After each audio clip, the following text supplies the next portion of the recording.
बिल्कुल कानूनी तौर पे सड़क पे नमाज पढ़ने की परमिशन दी जानी चाहिए अगर 15-20 मिनट की जरूरत है। नमाज की परमिशन ना देना 100% गलत है, क्योंकि 15 मिनट की परमिशन है। मैं तो ये कह रहा हूं कि 1 महीने की भी परमिशन दी जानी चाहिए। मोदी जी तो देश के प्रधानमंत्री के पद पे बैठे हुए हैं, लेकिन वो है तो ईवीएम के ही पीएम। उनका फादरलैंड कहां है? इजराइल है कि नहीं है? अब उनकी इज्जत की जा सकती है इस बात के लिए? कोई नहीं कर सकता इज्जत। उसी प्रकार से योगी जी जो हैं वो कोई जनता के वोटों से थोड़ी बने हुए हैं, वो तो ईवीएम के सीएम है। अब और ईवीएम के सीएम है, इसीलिए सब बाबा साहब के संविधान के विरुद्ध बातें करते हैं। जो ये कहे कि हम मनु के चरणों में सर झुकाते हैं, एक आदमी सिर्फ ला दो, मैं हाथ जोड़ के माफी मांगूंगा सबसे।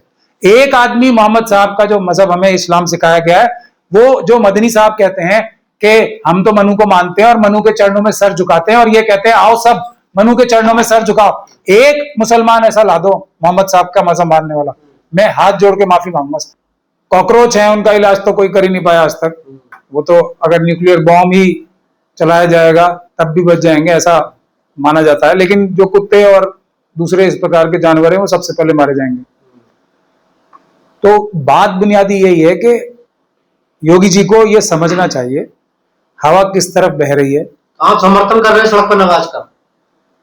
मैं भारत के संविधान का और भारत के कानून का समर्थन करता हूं हमेशा, और वही लोगों को समझाने की कोशिश करता हूं। सड़क पे नमाज पढ़ना हो, कावड़ यात्रा निकालना हो, या कोई जागरण करना हो, सड़क के ऊपर भी अधिकार सभी नागरिकों का है। बिल्कुल कानूनी तौर पे सड़क पे नमाज पढ़ने की परमिशन दी जानी चाहिए अगर 15-20 मिनट की जरूरत है।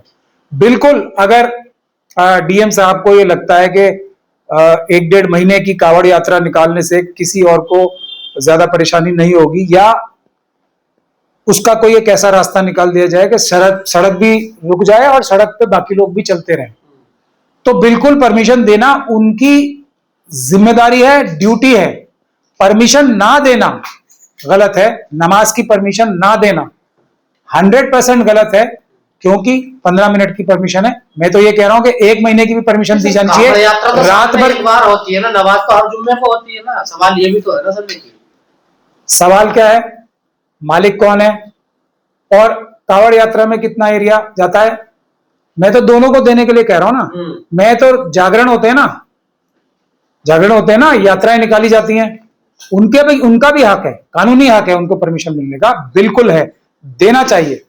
अब जैसे नमाज पढ़ते हैं 15 मिनट का सबसे कम टाइम, अगर कोई सड़क पे जो देश के मालिक हैं, वो सड़क जो उन्हीं की मिल्कियत है, यानी कि वो उसके मालिक हैं, सबसे कम प्रयोग कभी कभी करना चाहते हैं हफ्ते में 1 दिन, और ईद पे और एक शब बारात पे एक और दिन, 3, और ये 52 हफ्ते, ये 55 दिन टोटल। कितना 15 से 20 मिनट बस।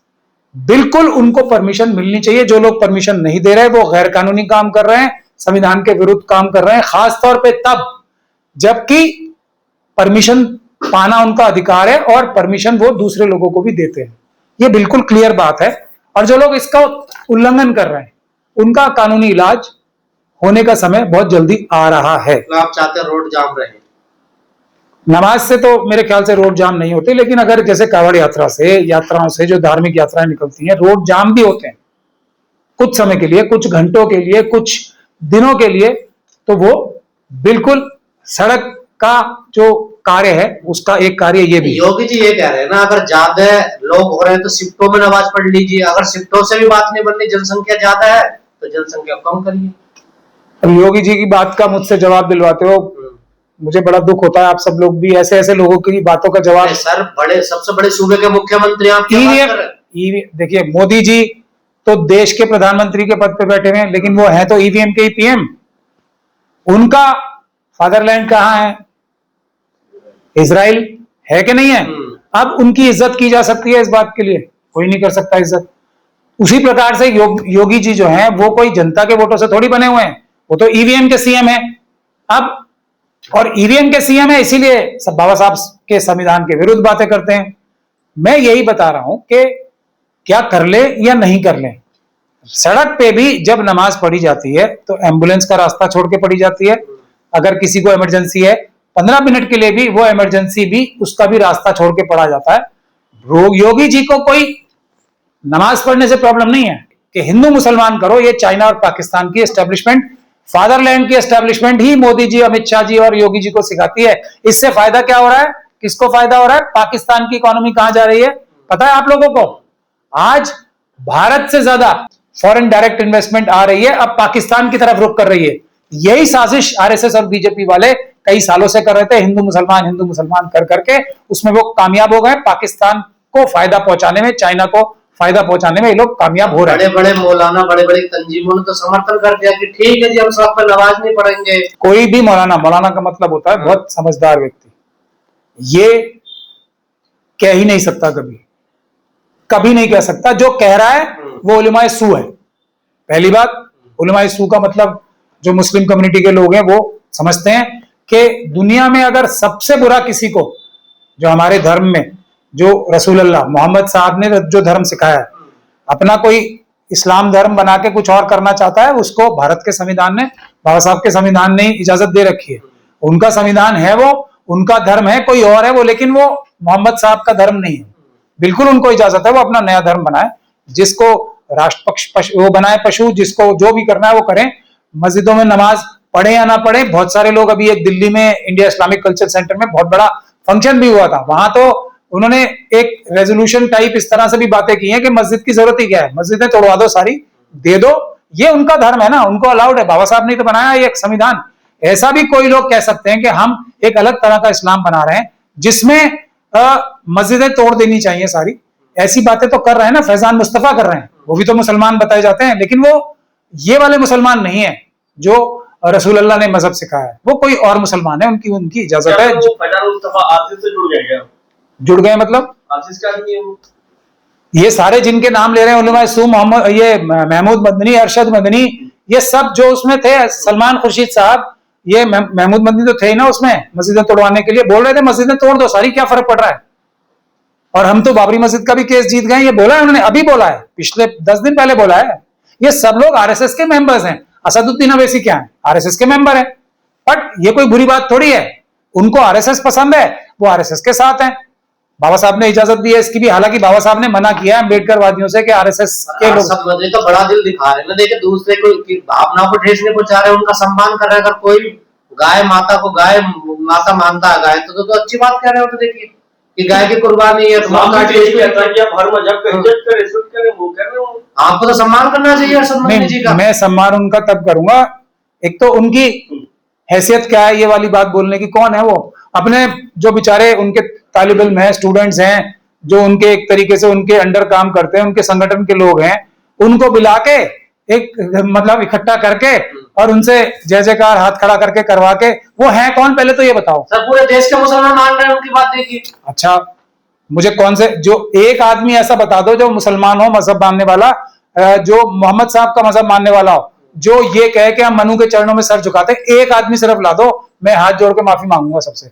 एक आदमी मोहम्मद साहब का जो मजहब हमें इस्लाम सिखाया गया है, वो जो मदनी साहब कहते हैं कि हम तो मनु को मानते हैं और मनु के चरणों में सर झुकाते हैं, और ये कहते हैं आओ सब मनु के चरणों में सर झुकाओ, एक मुसलमान ऐसा ला दो मोहम्मद साहब का मजहब मानने वाला, मैं हाथ जोड़ के माफी मांगूंगा।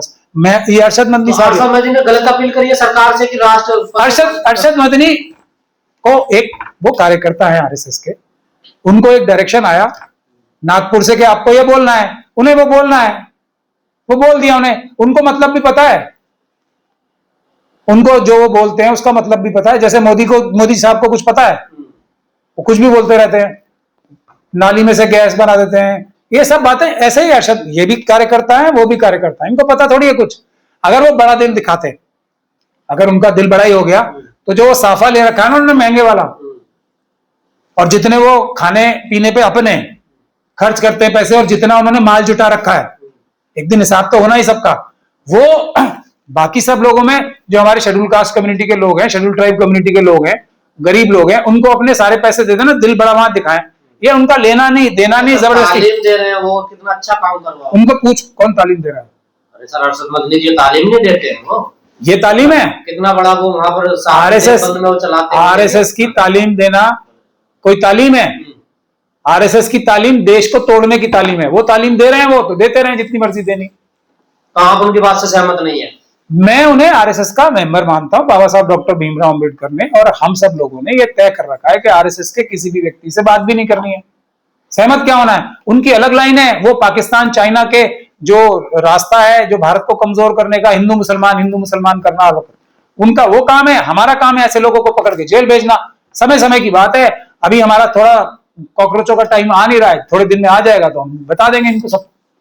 आप भी कॉकरोच कर रहे हैं, बेरोजगार युवा। मैं तो सीनियर कॉकरोच मैं खुद ही हूं ना, हमारा कॉकरोचों का टाइम है। अच्छा, आप भी अपने आप को युवा मानते हैं? नहीं, सीनियर कॉकरोच। कॉकरोच तो मतलब बेरोजगार हैं आप? बेरोजगार किसने बोला बेरोजगार कॉकरोच होते हैं? और क्या विषय तो यही चल रहा है ना, बिल्कुल नहीं, बिल्कुल विषय ये नहीं है। सीजीआई साहब ने ये उन्होंने कहा, मैंने ऐसे करके बोला ही नहीं।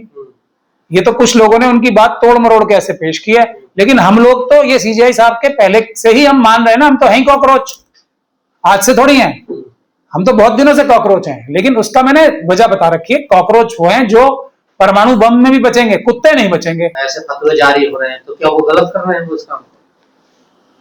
ये मोदी जी जैसी बात हो गई ना ये भी, कि लोग सोना ना खरीदें। लोगों के पास पैसे भी हैं खरीदने के, और मोदी जी कह रहे हैं कि सोना ना खरीदें। पैसे ही कहाँ हैं खरीदने के? 80 करोड़ लोग तो बेचारे उसी तरीके से जो आरएसएस और बीजेपी के लोग हैं, जो बड़े का जितना भी मीट है हर प्रकार के बड़े का, वो तो एक्सपोर्ट कर रहे हैं। नहीं सर, गाय को लेकर हमेशा विवाद रहता है। मैं कह रहा हूँ ये तो सब ये बड़ी पहल कर रहे हैं तो आपको अवेलेबल, करना अरे चाहिए इसका। बड़े का मीट अवेलेबल कहाँ है? सब तो मोदी जी ने एक्सपोर्ट करा दिया विदेशों में। इंडिया सबसे बड़ा एक्सपोर्टर है बीफ का, है कि नहीं है? बचा ही कहाँ है जो कोई करेगा? 10-5 लोगों से ऐसी बातें करा देंगे, है ही नहीं, करेंगे कहां से कुर्बानी? कहां है? तो ये सब बातों में मत पड़ो आप। बुनियादी मुद्दा ये है कि देश के जितने भी कॉकरोच हैं वो यूनाइट हो, ईवीएम के खिलाफ आवाज उठाएं। बाकी सब बेकार की बातें हैं। देखिए, एक नेपाल जैसी स्थिति ना आए, बांग्लादेश जैसी स्थिति ना आए, श्रीलंका जैसी स्थिति ना आए।